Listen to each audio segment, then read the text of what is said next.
Mark, a few days on now from Dartford. I asked the same question to Reece, I'll ask it to you.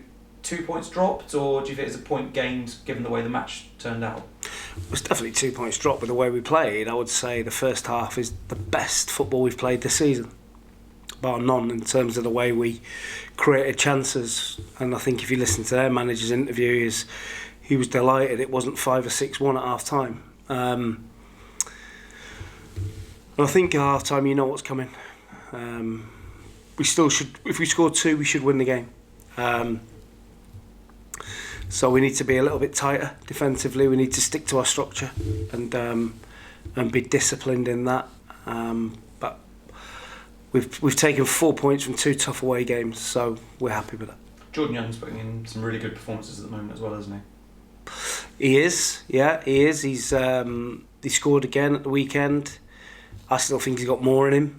I know him, obviously. I think he's got more, and yeah, I think he can do it. I think he can score more. I think he can create more, and when he's really on song, he's electric, isn't he? And we just got to keep making sure he's right at it. This weekend, obviously, Hampton Richmond. If we were having this conversation a few weeks ago, I would have put it down as a fairly routine win for you guys. That's my opinion, not yours. They've gone on a really good run of form recently. Now 3rd in the table. How big a challenge is it going to be? Like every week, big challenge. Like it's very, very rare, if ever, you get an easy game. And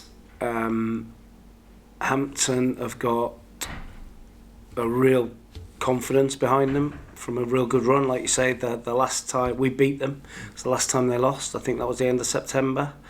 We played really well on that day.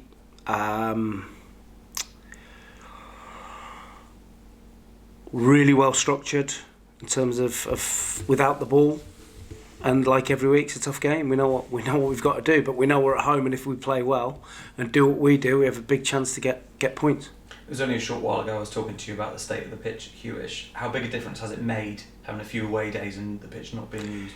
Well, I think if you've seen the weather we've had in Somerset, it's not been easy for the groundsmen. We seem to have had floods after floods after floods, and we trained today, and our training pitches are really, really soft. So obviously we've stayed off the main pitch since the Farnborough game, I think it was. So hopefully we get a couple of dry days and it'll be fine for the weekend. Does it make a difference to the style of play when you know the pitch is going to chop up, but you obviously like to keep the ball on the floor a lot? Does it make a difference when the pitch is getting progressively worse to the style of football you can play? Of course, but the pitch at Dartford was really good, and we showed that the way we moved the ball in the first half. If you compare that to Welling, it's chalk and cheese, but you have to adapt. You have to be able to find a way. And yeah, Saturday we're looking forward to being at home in front of a big crowd and the pitch being good. Obviously, in the week it was announced that Josh was leaving the club. Can you talk to me a bit about how it got to that stage in the end with the contract coming to an end and Josh leaving to find work elsewhere? How did that end up happening? It's just where we are now. The squad that we've got doesn't need any distractions. They just need to be left to focus on football and being able to give their best between now and the end of the season. And yeah, so we don't need any distractions, or the squad don't need any distractions now. They need to be able to focus on football, and it gives Josh a chance to go and play.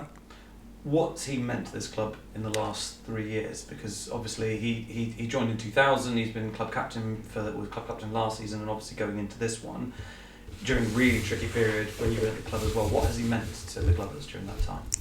I think he's been a focal point of the community. He's done lots of interviews, speaks very well. He's obviously struggled with an injury. But yeah, he's been there 3 years. You know, he's been a good servant, like Morgan Williams and Matt Worthington have been there a long time. He's helped. Listen, the club has had 3-4 years of struggle since the playoffs. The club has been near the bottom of the league, so it's now about looking forward, and we want now to be a club that wins games, gets promotions. Not talking about struggle and having to talk about ownership wrangles, which Josh did well last year. We want to be talking about winning games, big crowds, cup runs. We want to be talking about all of that now. I take it the decision that was almost part of freshening up the way the squad looks in terms of how you approach it? Like I say, we just, the squad didn't need any distractions, and we had to do the best thing that we could to give us the best platform to go forward. Looking forward then, obviously he was club captain. Does that leave you with a decision now about who will get the captaincy going forward? Because a few different people have had the armband this season, or have you already made that choice? Well, Matt Worthington's been the mainstay as the captain, so Josh has not played for... You know, we've won a lot of games. I think the last time Josh played was in the FA Cup. So Worthy's been the captain for nearly all of them, apart from when he was suspended. Obviously he wasn't the captain, but Worthy's been the go-to. Worthy will remain the captain, and we'll probably name a vice captain. We're now looking at a period where we get up to Christmas, and you've got quite a big, relentless fixture list, but it's all fairly local. Looking at it, Taunton, Bath. Does that make quite a big difference to how you approach that period, because it's not as much travel? Really, it's... Do you enjoy it, that whole side of it, in loads of fixtures crammed together, or not? It's just managing. It's making sure that we get the recovery right, training. As a coach, I prefer games with a break in between, so I can work with the team. I think most teams are better Saturday to Saturday. But no, listen, Christmas, it's great. Fans love it, don't they? Loads of games, local derbies, and we're looking forward to those games. Taunton twice, you know, we've got Bath coming up in early Jan, so we're looking forward to the Christmas period and good games. Will you be having a turkey on Christmas Day? Loads of it. I'm guessing the players though can't go too heavy on the food and the drink the day before. It's a difficult one this year because we play on the 23rd, so it's fallen that the Saturday is the 23rd. We're miles away, probably the furthest one we could be nearly at Eastbourne, so we're trying to come up with something where we play on the Saturday, the players can do a session on Christmas Eve, they can then have Christmas Day off. It's virtually impossible at Yeovil to bring the boys in Christmas Day because it's so far, you know, it's out on a limb.